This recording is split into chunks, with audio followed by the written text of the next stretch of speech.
I request the participants and students to be kindly seated.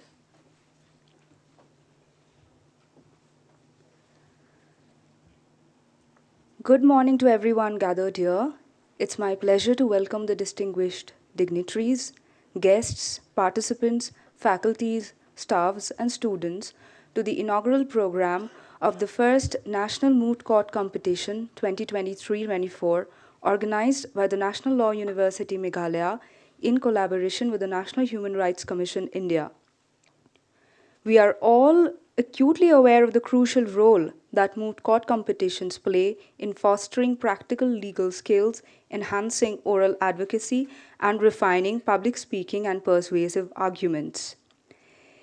In keeping with our motto, creating next generation leaders, National Law University Meghalaya is committed to elevating these stimulated court proceedings to a new level of excellence and impact. Our Honorable Vice Chancellor, Professor Indrajit Dubey, in his pursuit to develop a futuristic university, have always taken all of us on board to cultivate a forward-thinking university that nurtures an educational ecosystem focused on research, personalized learning, and active community engagement. I would like to call upon stage Professor Dubey to share a few words to mark the beginning of this event, setting the tone for inspiration, unity, and shared vision. Sir, please come on the stage.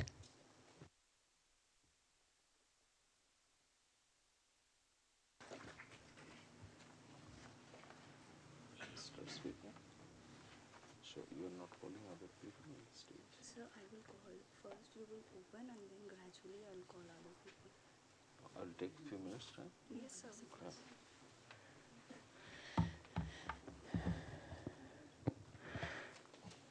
Good morning, and I welcome you to NLU Meg. We fondly call our university as NLU Meg.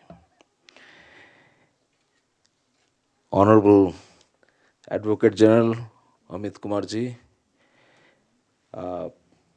Sri Surajit De, and it happens that he is my school senior, and which I come to know today only while we are talking. We are from the same city and in the same school. Sri Rongbi, member of State Human Rights Commission, our registrar, Madam Kirpa, my beloved student from the university, from other part of the country, all dignitaries of the dais rather, my colleagues in the faculty, officers, staff, rather NLU team. I welcome you all to this first national moot court competition organized by NLU Meg and Inauguration. Friend, we are possibly the youngest university in the country at present and in the law school. So we are, I think, 27th law school in the country. And we have started our journey in the last year, 8 July 2023. So it is about 9th month now. We are in operation. We have started our academic program in 10th July last year, and 2 trimester is over.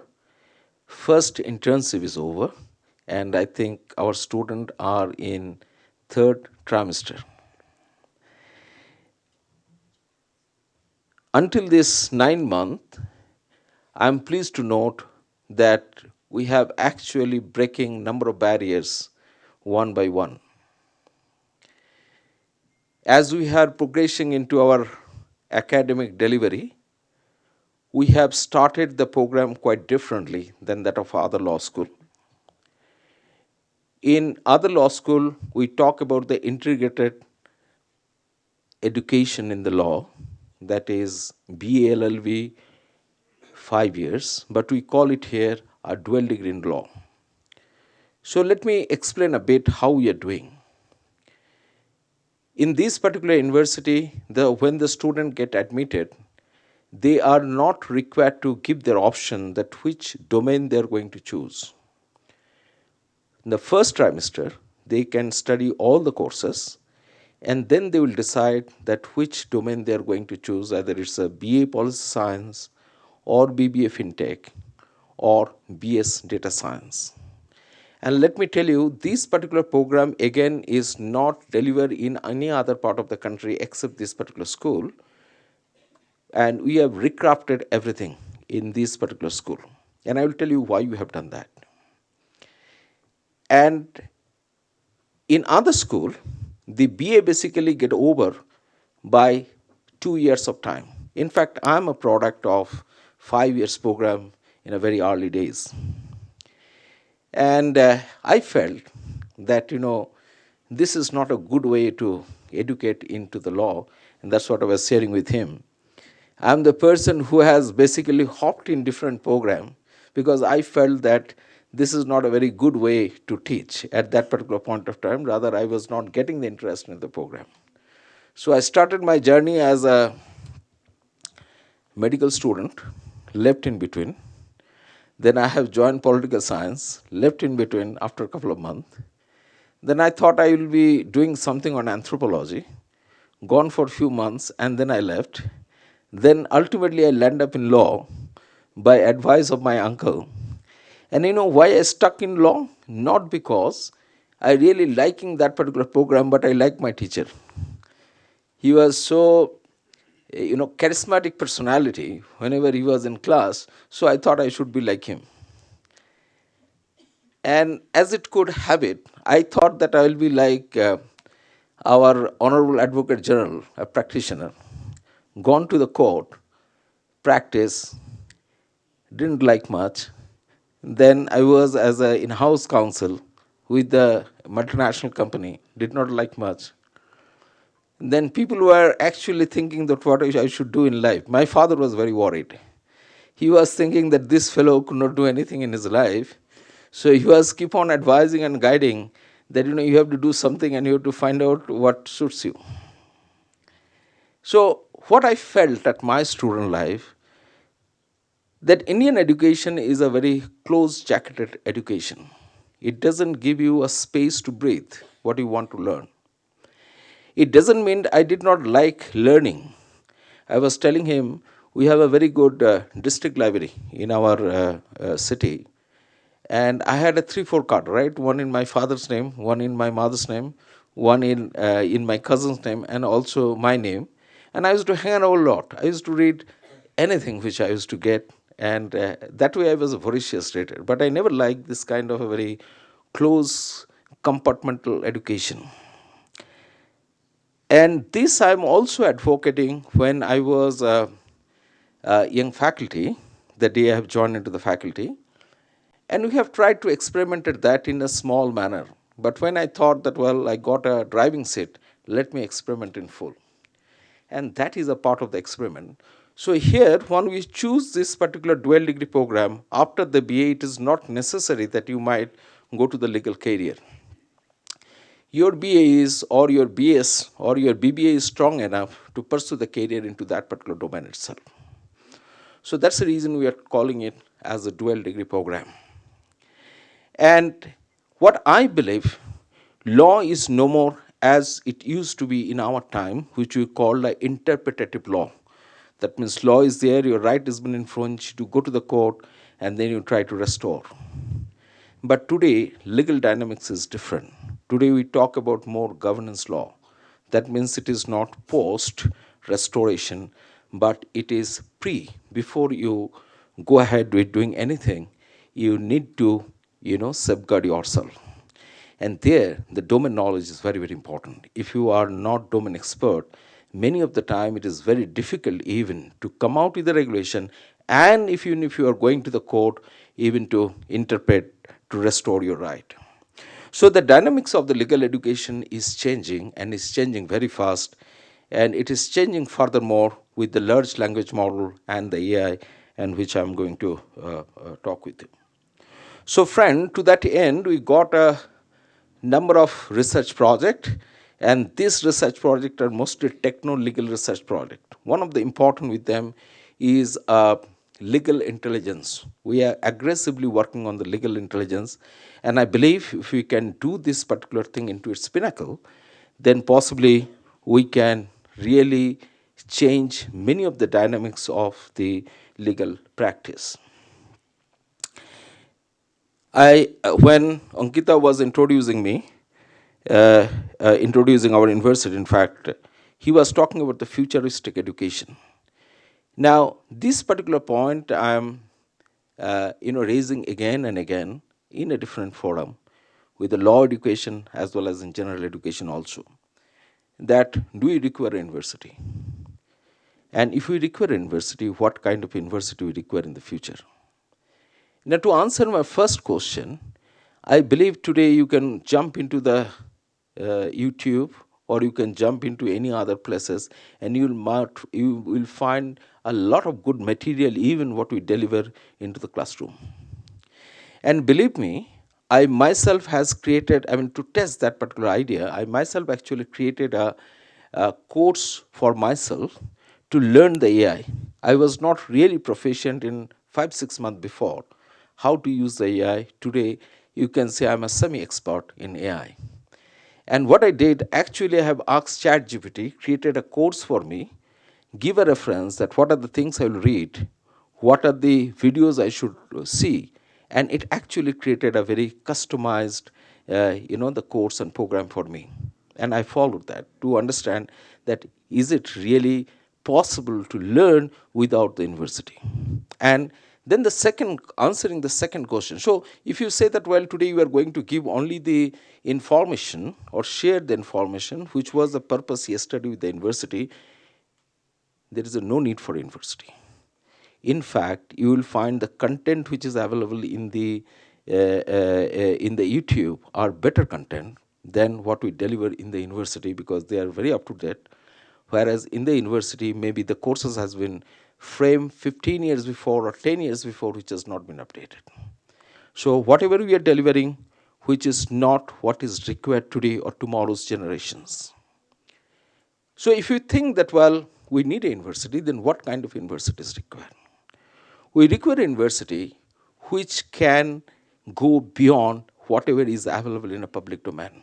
Very strong in research, very strong in forward thinking, very strong in how the future life should be received, right? And to that particular end, we are basically focusing a lot on the three aspects which Ankita has mentioned, is the personalized education. So I have talked about this dual degree program. In this particular dual degree program, university only suggests you minimum course structure, because that's the regulator want, Bar Council want that these are the courses to be taught. But apart from that, whatever the subject you wanted to learn, you can package your course program. So imagine you and me are in the classroom and we are taking the same degree. Possibly when we will go out of this particular university, our skill set will be different. It will not be the same skill set. We are focusing on the research, and what we believe that whatever I'm going to learn out of this research, like I've talked about the legal intelligence, that has to come back to the classroom. So our most of the course tomorrow, even today also, are research driven. So teachers will be expertise in a particular domain, and they will bring down that particular expertise into the classroom. We are also talking about the community engagement, because we believe if you are operating in a particular community and if you cannot holistically pull that particular community, then you have failed as an university. And to that end, last time we have organized a program. It is relating to the digital literacy of women entrepreneurs. And like that, we wanted to do many more. And I'm happy to share with you that we have been selected as one of the university for the Biksit Bharat mission out of 150 university, and it is a milestone achievement for us, because I have never heard a university of a 9 months old has been selected for this Biksit Bharat. Thank you. Uh, Let me talk a bit about the moot court, how this particular moot court, which has become formalized today, are initiated. It was a scorching summer in 2000, I think, 1, Jodhpur. And Jodhpur, when the temperature in June, rises, is actually hit like anything, nothing works. Neither fan works, nor AC works, nor anything.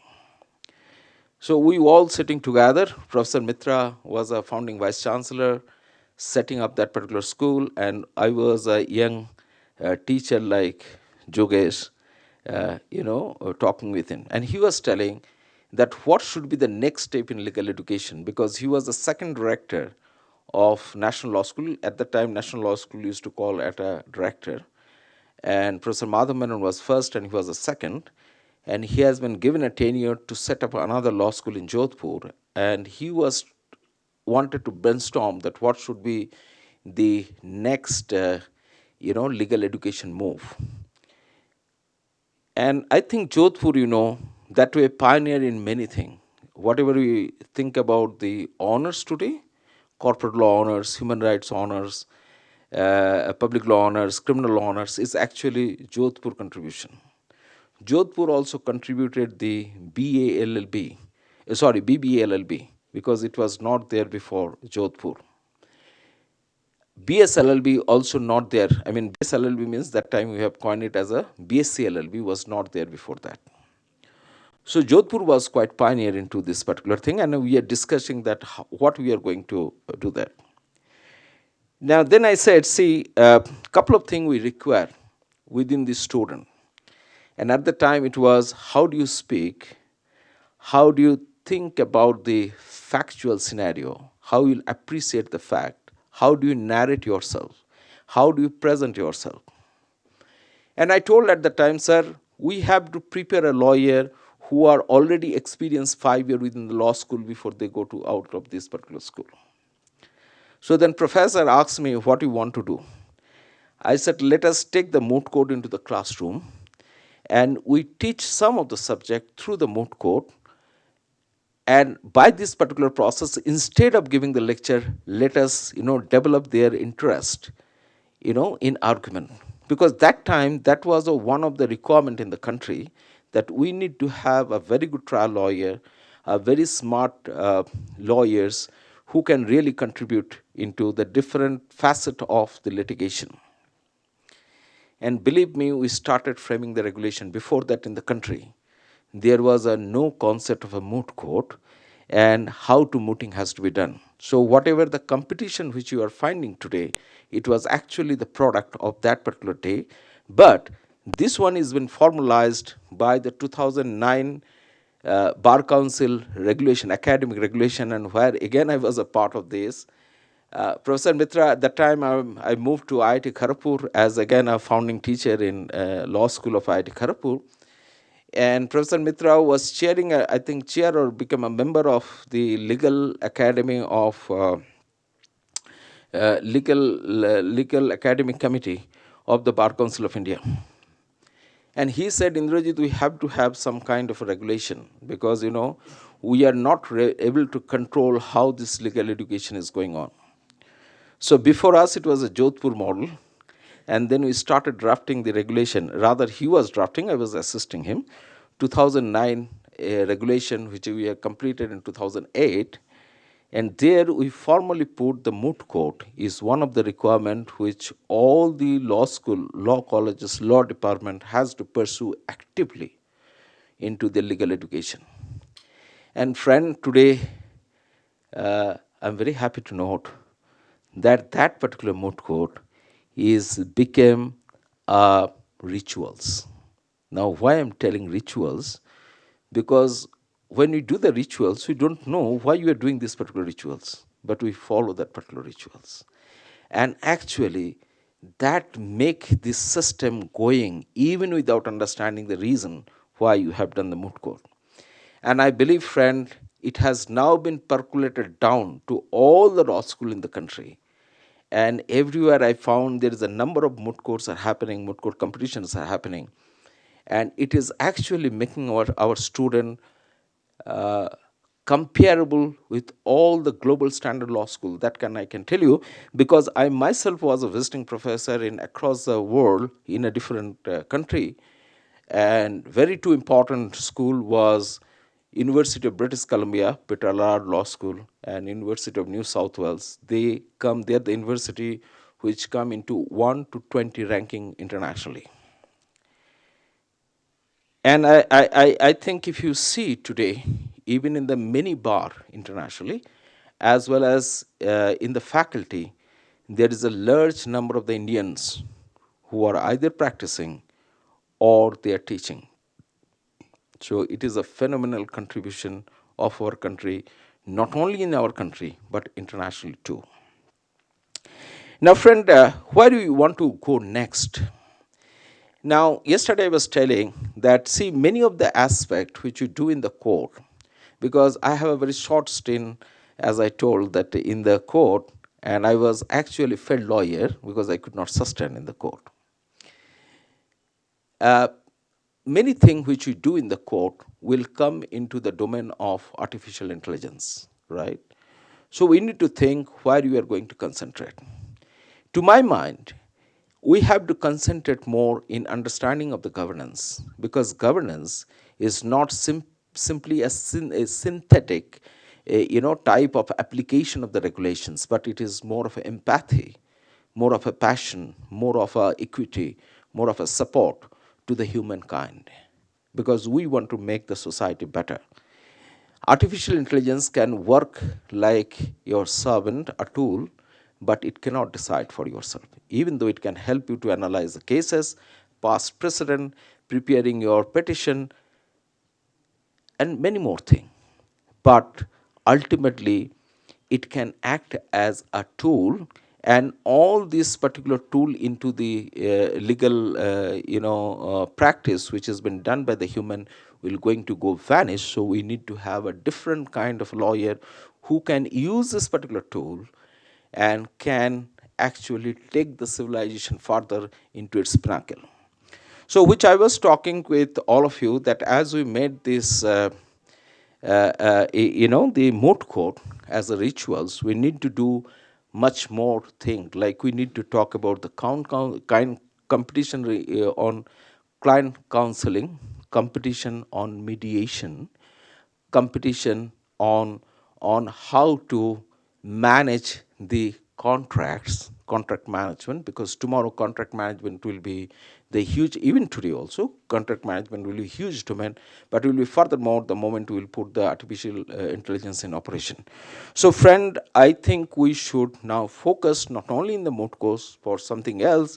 Even I will appeal to my senior Mr. Day, that commission should also think that how they can bring the mediation as also the part of the competition within the law school, so that the students are ready for that. Thank you so much for coming once again, gracing the occasion, and making us proud to part of this first moot court. Thank you once again, and once again welcome to NLU Meg. And before I conclude, I think it should be my duty to thank the entire NLU team for this particular moot court, led by very active, energetic Jogesh. Right? So thank you so much for organizing such a nice program. Thank you. Thank you. Okay.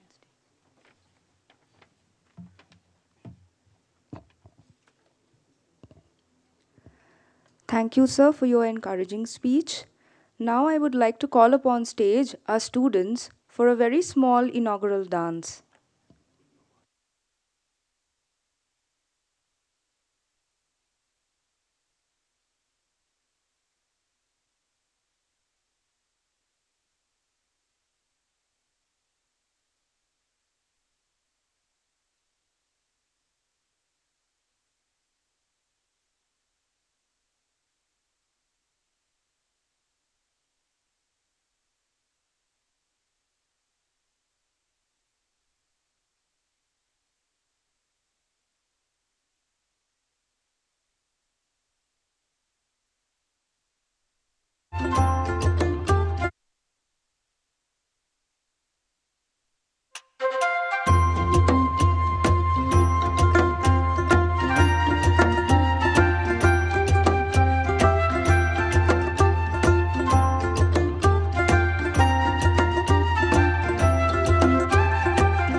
청 타치팡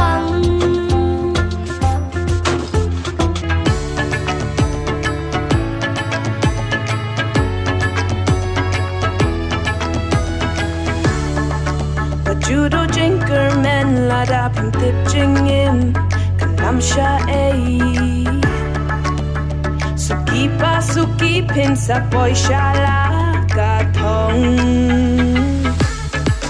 lada jinge ki bantung inang tur shaprang wajukin randin namada shisha botilur ha uplay lem jingat pati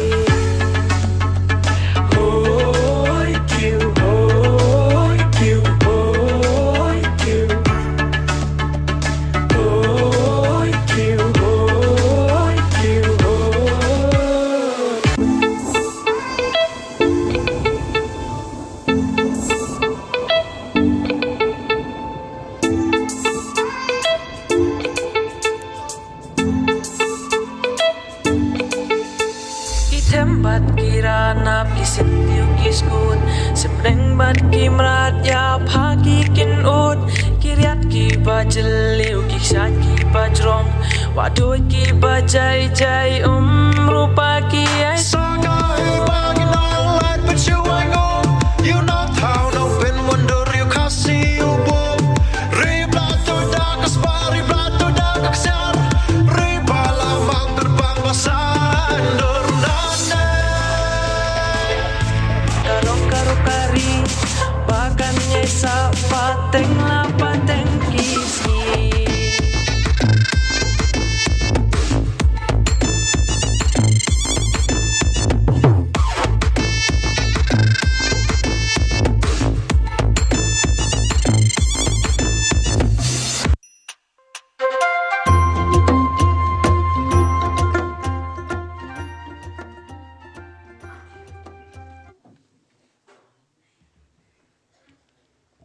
Thank you, students.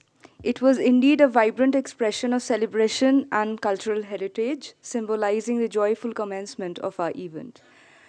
Now, I would like to call upon stage our Honorable Vice Chancellor to felicitate our chief guest for the event, Shri Amit Kumar, Advocate General, High Court of Meghalaya. I request our student volunteers to assure our chief guest to the dais.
Thank you, sir.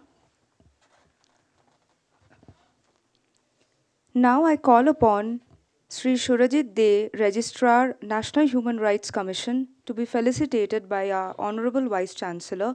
I request our student volunteers to assure our guest of honor to the dais.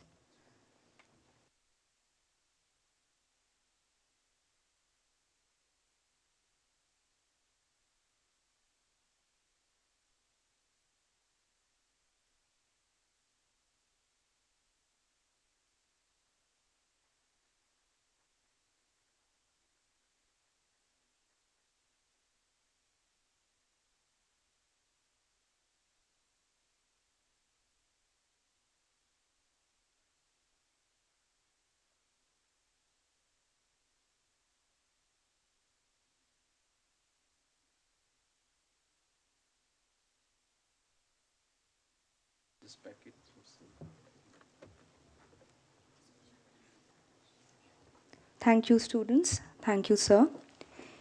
It is indeed a pleasure to have Sri Surajit Dev with us in this auspicious moment. Sri Dev worked in the West Bengal judiciary and was promoted to district judge cadre in 2013. He was posted in Supreme Court of India as registrar from 2014 to 15.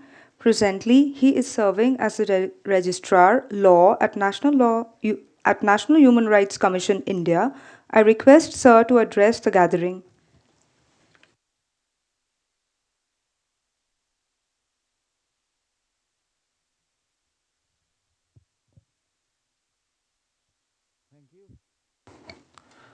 Thank you. It's a double delight. First of all, to come to Shillong itself, a treasure trip, and to see the young minds of future lawyers, judges, professionals, and also Dr. Indrajit Dubey. In fact, we are hailing from the same town, and we basically studied in the same school, and it's a very wonderful school. It is one of the oldest school in the country. It is within 10 top schools, which are the oldest, 1864 something. Bankim Chandra Chattopadhyay studied there, who authored the Vande Mataram, and also lot many revolutionary persons, they have studied there. And we have a scenic beauty just adjacent to Ganges, river Ganges. So it's a great pride that we are having from that town and this school also. Sri Amit Kumar, Advocate General, State of Meghalaya. Sri Arnal, Honorable Member, State Human Rights Commission, Meghalaya. Dr. Indrajit Dubey, Vice Chancellor, NLU, Meghalaya. Professor Jogesh, Professor, NLU, Meghalaya. Greetings to all. Very good morning to one and all. With immense joy and pride, I extend a warm welcome to each one of you as we gather today to inaugurate the first National Moot Court competition at National Law University, Meghalaya, a collaborative effort between the esteemed university and the National Human Rights Commission, India. It is an honor to stand before you and acknowledge the transformative impact, as already Dr. Dubey explained to you, that access to quality education has had on the lives of individuals and the communities across the region. There is a paradigm shift in the northeastern states. The northeastern states of India, with their rich cultural heritage and diverse linguistic landscapes, have long been recognized as hubs of intellectual curiosity, incredible human resources, with excellence in academic and educational endeavors. However, for many years, lack of adequate infrastructure and dwindling resources posed significant challenges to realize unquavering potential of the northeastern people. When we see that the world looks towards the east, today we as Indians embrace the affluent cultural heritage and the heterogeneous legacy of the northeastern states. Northeastern states stand for land of vibrant culture, having heart of gold. It is a place where we can explore our roots and reach to a new horizons. This vibrates the spirit of Viksit Bharat. In recent years, diverse approach and undeterred efforts by the governments, as well as by various educational institutions and stakeholders, has brought about a paradigm shift in the higher education landscape of the region. Through strategic investments in infrastructure and curriculum enhancement, we have witnessed a remarkable expansion of educational opportunities for students of the northeastern states, which includes artificial intelligence, data analytics, as already been explained by Dr. Dubey. Importance of legal education in upholding human rights is the present day cry, and how that I'll try to explain you. The promotion, protection, and preservation of human rights hold the key of our commitment towards rule of law and constitutional supremacy in our democratic polity. It is therefore imperative for all of us to uphold the equality, life, liberty, and dignity of every individual, irrespective of their caste, creed, race, gender, religion, place of birth. As we embark on the Moot Court competition, let us emphasize on the importance of advancement of legal education vis-a-vis the evolution of human rights jurisprudence in India. Both are undergoing a transformative advancement to align with the demands of a dynamic and rule-based society. The intersection of these two realms is crucial for fostering a legal system that not only upholds the supremacy of laws but also safeguards human rights, dignity, liberty, fraternity of its citizens.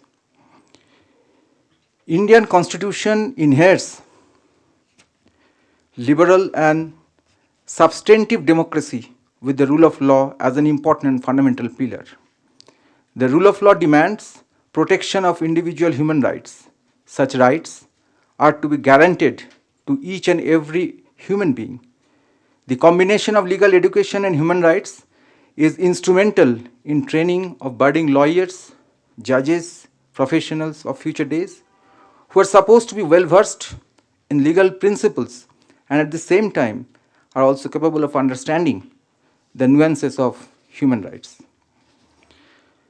The theme of this Moot Court would be the online harassment and cyberbullying. The online harassment and cyberbullying in India are pressing issues that demand our attention and action. As we delve into this theme for reflection, it's crucial to understand the multifaceted nature of the problem and its impact on individuals and society as a whole.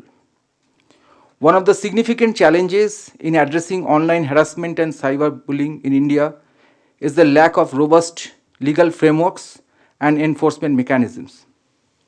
While laws such as Information Technology Act 2000 and the recently amended Information Technology Intermediary Guidelines and Digital Media Ethics Code Rules 2021 attempt to regulate online content and provide remedies for cyberbullying, their effectiveness in curbing such behavior remains dubious due to changing nature of cybercrime and use of online platform for circulation of illegal contents among masses.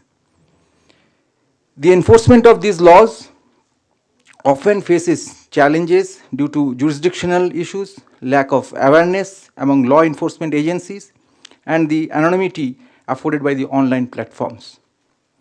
Furthermore, cultural norms and societal attitudes, online behavior play a significant role in perpetuating cyberbullying in India.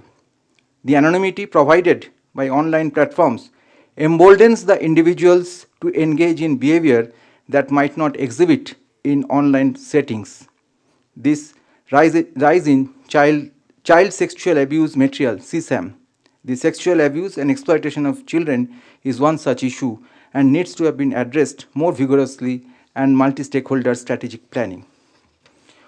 Moreover, the prevalence of online hate speech, trolling, targeted harassment further exacerbates the issue, creating a toxic online environment that can have severe psychological consequences for victims. Social media platforms must take proactive measures to tackle cyberbullying by implementing robust reporting mechanisms, enforcing community guidelines, and leveraging technology to identify and mitigate abusive behavior. In fact, cyberbullying is in effect creates a ruckus with an attempt to intrude into the privacy of an individual, which is completely prohibited under the law, but the peculiar issue associated with the oppression of women and the nature of struggle and rights required thereto are to be removed from the context being women's issue in a society largely dominated by male members. Rather, the issue should be addressed through a systematic approach of first identifying and challenging the elements of cyberbullying in the existing legal frameworks and then engaging meaningfully in raising consciousness through interactive and collaborative dialogue. Cybercrime emphasis and encompasses a wide range of illicit activities, including hacking, identity theft, online harassment, cyber stalking. These unlawful actions not only undermine individuals' right to privacy, freedom of expression, and security, but also create an environment of fear and intimidation online. The National Human Rights Commission has recently issued an advisory for protection of rights of children against production, distribution, and consumption of child sexual abuse material, CSAM, and other important readings of democratization of cyberspace and its safety for the common man. Educating users about the online safety, promoting digital literacy, and fostering a culture of respect and empathy in online platforms are essential steps in combating cybercrime and protecting human rights in cyberspace. Now, dear friends, where is the need for the moot court competition? I just giving a broad outline on that.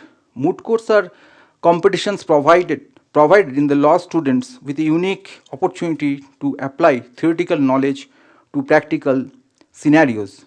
Through rigorous preparation, argumentation, students develop a critical thinking, analytical reasoning, and advocacy skills which are essential for success in their legal profession. These competitions stimulate real-life courtroom experiences, allowing students to gain hands-on experience in legal research, case analysis, and oral arguments, thus bridging the gap between classroom learning and the real-world practice.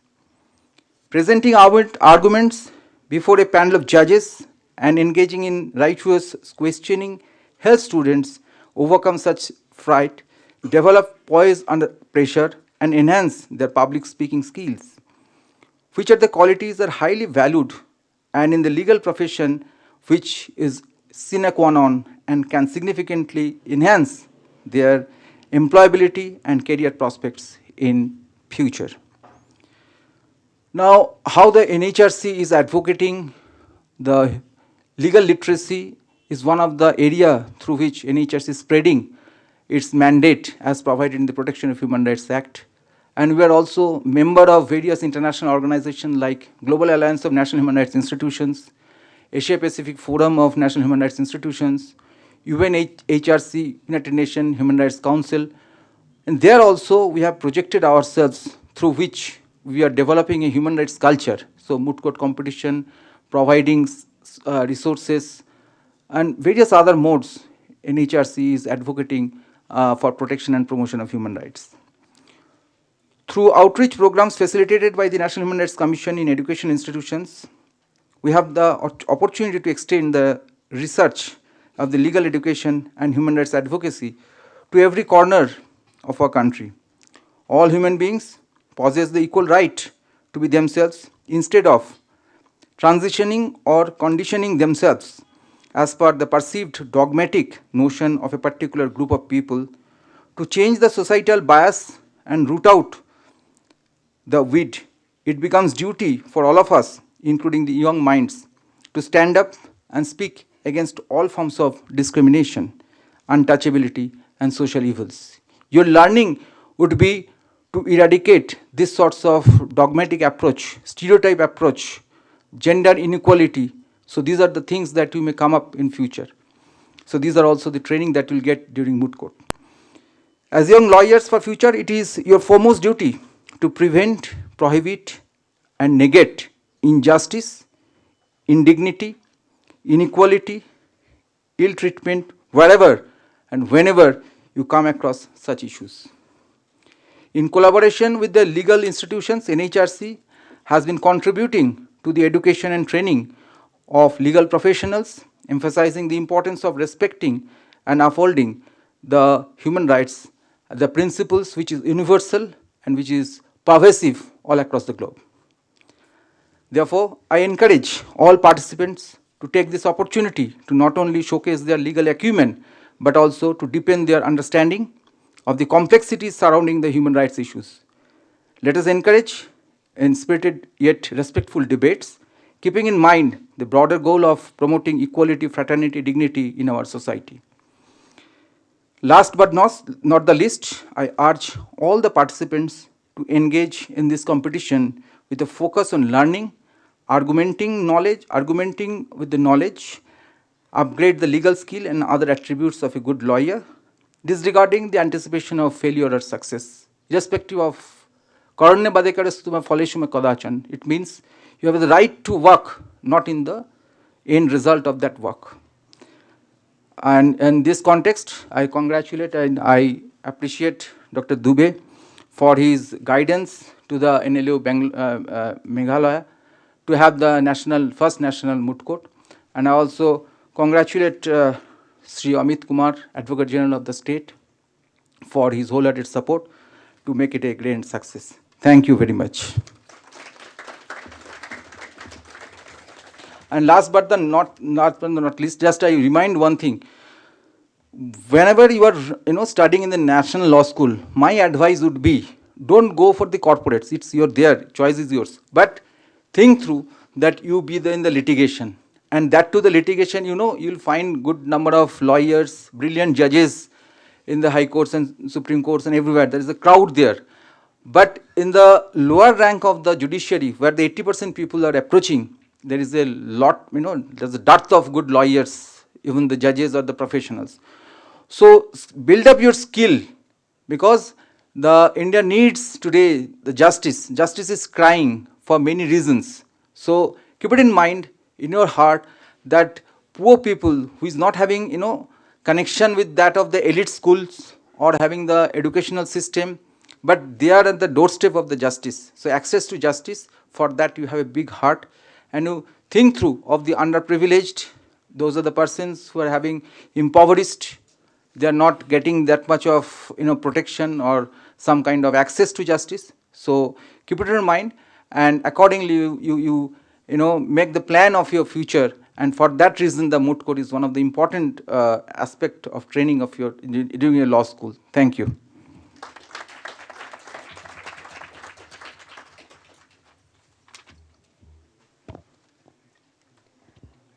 Thank you so much, sir, for your enlightening speech.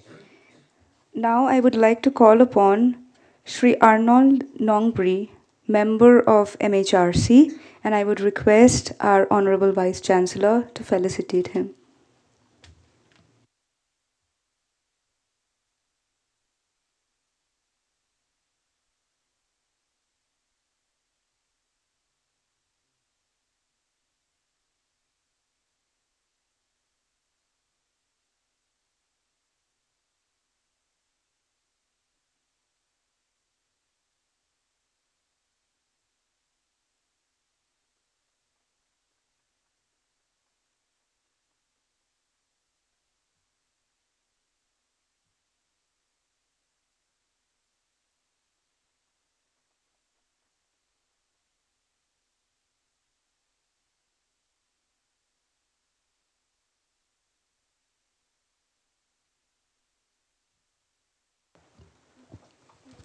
Thank you, sir. We are profoundly honored to have the presence of our distinguished chief guest amongst us today. Shri Amit Kumar, who served as an advocate on record at the Supreme Court of India, was appointed as the Advocate General of Meghalaya in 2018. He also served as the member of Ethics Committee of Medical Council of India, MCI, for a year and decided appeals arising out of the decisions of state medical councils on professional misconduct of doctors. He also had the privilege of offering legal assistance to the undeserved and economically disadvantaged through the Supreme Court Legal Aid Society. I now request Shri Amit Kumar sir to address the gathering.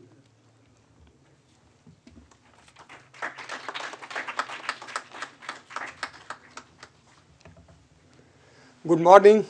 I'm sorry, mic is low. Now we have assembled here to participate in the moot court. Before I begin my or start reading my scripted speech, let me tell you my brief background.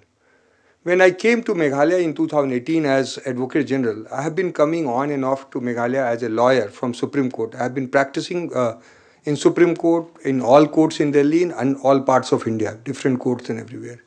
So I had a dream that I should have a national law school in Meghalaya.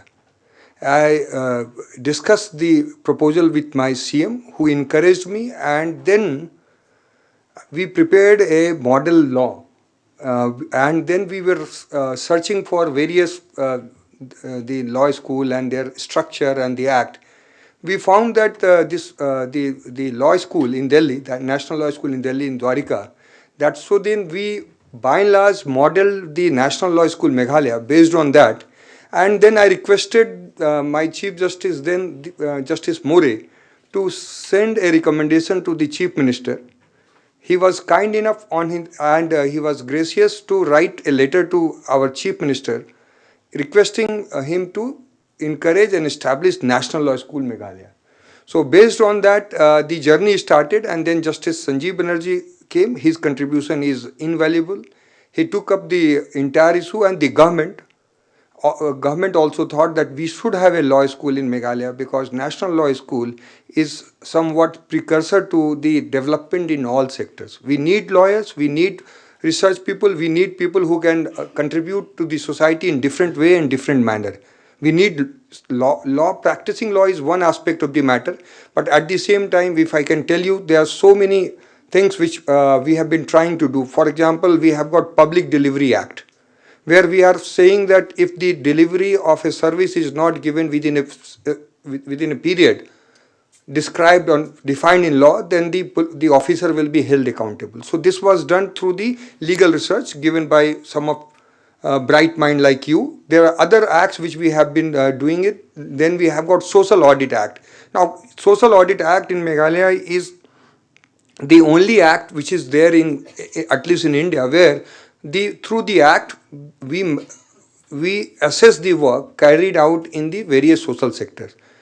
So therefore, the lawyers have to contribute in so many ways in development of the society, and they can do it. Coming back to this moot court issue, moot court, because moot, why do we have moot court? What is the purpose? Moot court is basically a replica of the court proceeding in a setting where either you win or lose. That will not matter, but it will prepare you for future in the litigation. That's the whole object of the moot court. So keeping in mind the important aspect that we have to prepare ourselves to become a good lawyer, so that we can serve the society, we can serve our client, and we can do justice to our work. That's the motto of the moot court, and whenever we have this kind of thing, we should keep in mind that moot court is not a theoretical thing, it is a practical examination or practical thing where winning and losing does not matter, because ultimately everybody is winner who gets trained in the moot court competition. And my journey to the moot court started way back in National Law School, Jodhpur, where I was invited way back in 2002 or so to become judge of one of the competition in moot court. And the kind of preparation I saw, I was really surprised to see that the students were ready and prepared on all nuances of the matter. So therefore, I hope that in 20 years things have moved on, despite we are having now artificial intelligence, and we are extensively using artificial intelligence like tool like ChatGPT. ChatGPT, I would say that ChatGPT, we are, as a lawyer, we are also using ChatGPT. And in the way we are using ChatGPT is, for example, you have to have their different set of propositions for one case. Then you ask because you apply your mind, but ChatGPT has got reservoir of material. It will throw 10 different arguments on one issue. So then you pick one argument, develop it. So ChatGPT, as Professor Dubey has rightly said, that we have to use artificial intelligence as a tool to further progress the advancement of law. And we need not get worried, but we must learn ChatGPT, we must learn artificial intelligence, so that those tools can be used for furthering the cause of law. And coming back to the scripted speech, Professor Indrajit Dubey, Vice Chancellor, he invited me yesterday that you have to be the chief guest. It was a kind of shock to me that suddenly I have to leave one matter in Supreme Court, which now, because of the VC, video conference hearing, today it is listed, but I requested one of my colleagues to get it adjourned for next week. But I thought that it's better because there are challenges, I should be here, and when I have been part of this organization and it is like my home, I should give first preference to my home, then to my litigation.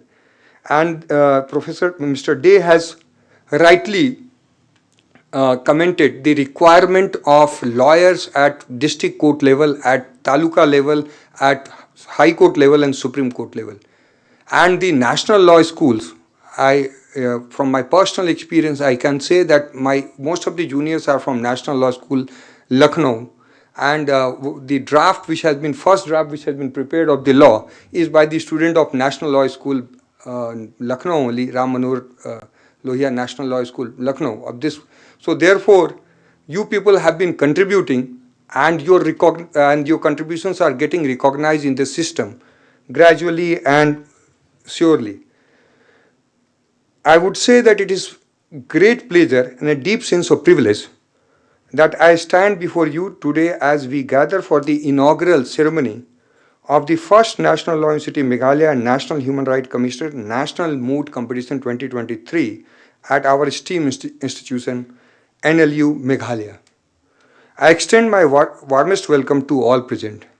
The Moot Court holds a special significance in the journey of every law student.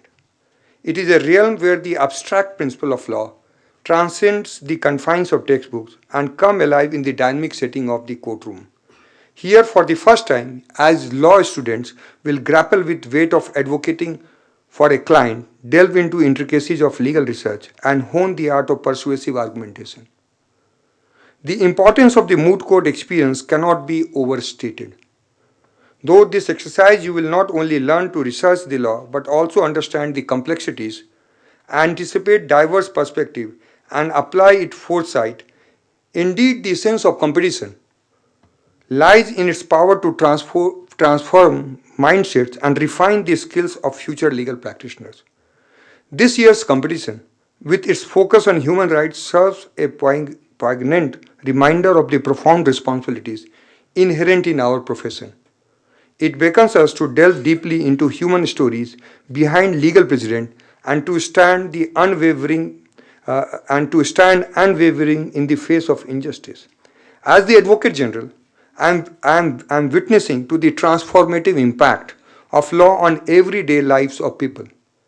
The skills and insights you will glean from this competition, the ability to think critically, to argue persuasively, and to act ethically are not merely markers of the competent lawyer, but of leaders in the pursuit of more just world. I extend my heartfelt gratitude to organizers and faculty for their tireless effort in providing this platform for learning and advocacy. To the student, I implore you not to let this opportunity pass by you, seize it with fervor, and let it serve as a catalyst for both intellectual and moral growth. Participate with gravity and passion, for this competition is not a merely stepping stone in your journey through law school. It is a declaration of your commitment to the principle of human right and testament to your potential to effect meaningful change in the system. In conclusion, let us imbue this moot court competition with more than mere academic rigor. Let it be a reaffirmation of our dedication to the principle of human right and a reflection of our collective potential to uphold justice and equity. As you embark on this journey, remember that your role extends beyond that of legal professionals. You are first and foremost guardian of justice and advocates for voiceless. As Mr. Day has said, that you have to go and practice so that you can represent the voiceless, teeming millions of Indians who are not having access to justice. Because most of the time, initial stage when I as a lawyer joined, we have to struggle. But when you are committed and you are ethically following your pursuit and profession, you will get success and you will get hand holding by your seniors. So therefore, it's like when you go to the to a train compartment which is full of people, and then you somehow enter into the compartment, and then after some time you create your own space in the compartment. Law is like that. Once you earn, profession is like that. When you enter into the profession, initially you do not know what kind of uncertainties you are facing. But what I say is that uncertainties and insecurities will make you better lawyer, and will have the effect on you to work hard and to establish and make your mark at whatever level you want to do. I extend my sincerest gratitude to each and every one of you for affording me the opportunity to address you today.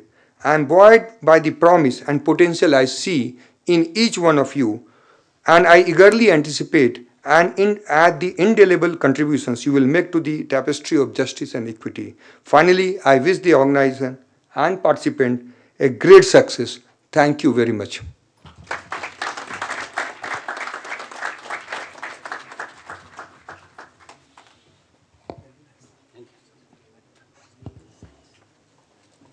Thank you so much, sir, for that ever-inspiring speech.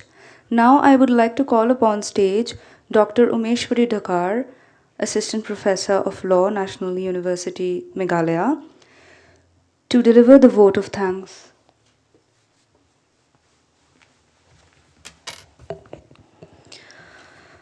A very good morning. It is an honor and privilege for me to extend a vote of thanks in this august gathering today, the first Moot Court, National Moot Court Competition of National Law University, Meghalaya. On behalf of the NLU Meg, I would like to extend a sincere gratitude to our chief guest, Honorable Shri Amit Kumar, Advocate General, Meghalaya, our guest of honor, Shri Surajit De, Registrar Law, National Human Rights Commission, and our special guest, Shri Alnor Nongbri, Superintendent, Meghalaya Human Rights Commission, for gracing our Moot Court program today. Thank you so much, sir. My vote of thanks also goes to our Honorable Vice Chancellor, Professor Indrajit Dubey, for endlessly encouraging us to keep on organizing these kind of a program. Without him, it was not possible at all. And special thanks also goes to our beloved Registrar Madam, Kerpa Nongbri, who is, the support system of us. She is there behind always and supporting us. Whenever we are in help, she is always there to support us. Thank you so much, ma'am. And my vote of thanks goes to all the participants. This Moot Court would not have been possible without the eager participation of you all. Your coming, your registration, and you being here, it really makes this Moot Court seem to be, the special one. So thank you to all the participants from all over, institute who have shown interest coming here, register, and participating in this Moot Court. Thank you so much to you all. We are deeply grateful to the extreme judges for lending the valuable time. Time is very precious, but then they have, accepted our invitation, and they are going to execute the expertise to preside over the competition in these 3 days. So I extend my sincere thanks to all the judges. My special vote of thanks also goes to the tireless organizer who is behind the scene, be that the organizing team, be that the program team, be that the stage, be that the reception. All of you, thank you so much. Every program is not a one-man work. It is always a team, and we, being the very young university with limited power, we are very short, but still we make this possible. So thank you so much to all the team, from the administrative staff right to the students and the teaching staff. So thank you so much to all of you. Last but not the least, my vote of thanks goes to our beloved Yogesh Mishra sir, the convener of this program. His energy and tireless hard work pay off today. So thank you so much, Yogesh Mishra, for organizing this event. And yeah, to the caterer who is serving us the tea and the snack every time when we are hungry. So thank you to the caterer. And yeah, to all the guards and everyone who are there to assist us whenever we need them. So thank you so much. I just want to say, may the best argument prevail in this moot court competition. All the best to the participant. Thank you so much.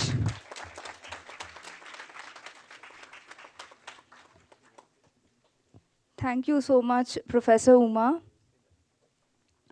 Now I would like to call upon stage Jyotishika Raj Kashyap to formally declare the beginning of the moot court.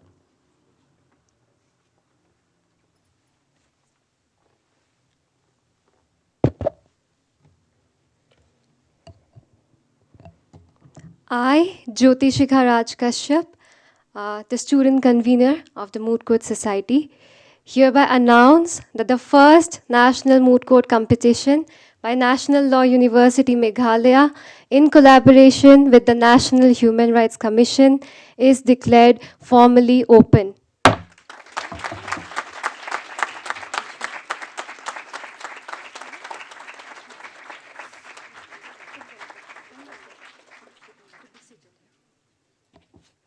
I request all the participants to be seated here because of the rule briefing, and I request our esteemed guests to go to the conference room. I request the volunteers to assure